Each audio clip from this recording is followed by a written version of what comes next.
Catus Maximus here again, this time with the Harbor Freight Pittsburgh Professional Double Articulating Ratchet.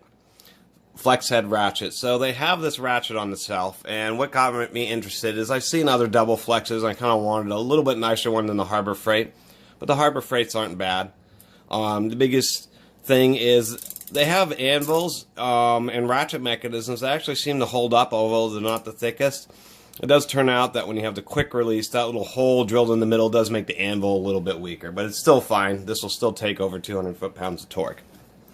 They're not bad. You just want to pick through the ones on the shelf and make sure you find one that's been ground evenly and is square.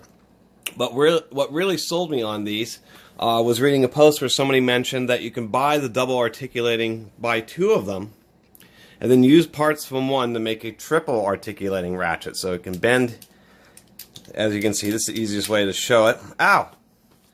Man, that really pinched me right there. You gotta be careful.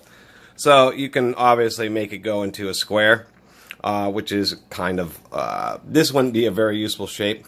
But I used to have a Subaru Forester, and you needed to have a ratchet that was kind of like this. It needed to have two articulation points and then actually have enough leverage to break a spark plug. And I had a flex head ratchet that was not very easy. I ended up getting a double articulating spark plug socket like this Graves pneumatic here, which has two impact style CV joints back to back so it can rotate. And this is what I was using, and it's pretty convenient, but still a little funky and flexy. And that's why I learned about these. This actually makes it easier because you can have a standard spark plug socket on here, and it's a more rigid setup. And then you have this ability to articulate it in just about any kind of position. It's kind of surprising how many times I found bolts that once I broke them loose, I could snake this in there and actually run them out. Obviously, you can continue to buy ratchets and make this as long as you want it to tell you the truth. But that was the neat thing, is these double flex ratchets. You buy a couple of them, and then you can end up making a triple flex ratchet, which surprisingly comes in handy. There's all sorts of situations where you can be like this and quickly ratchet something out. You can get around a blind corner like this. You can even reach up and around the lip and ratchet something like that while you're here, and you could be behind. So it's real surprising.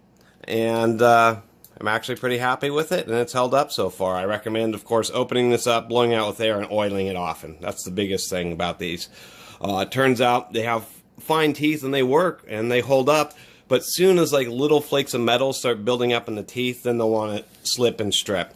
So just break them apart, brush out the little teeth, put a little oil in there, and put them back together. It's also handy that this has the notch dentants, so when you're using a MultiFlex, that's handy because it holds its position. So anyway, that was just a quick review. Thanks for watching. Catus Maximus out. Please subscribe.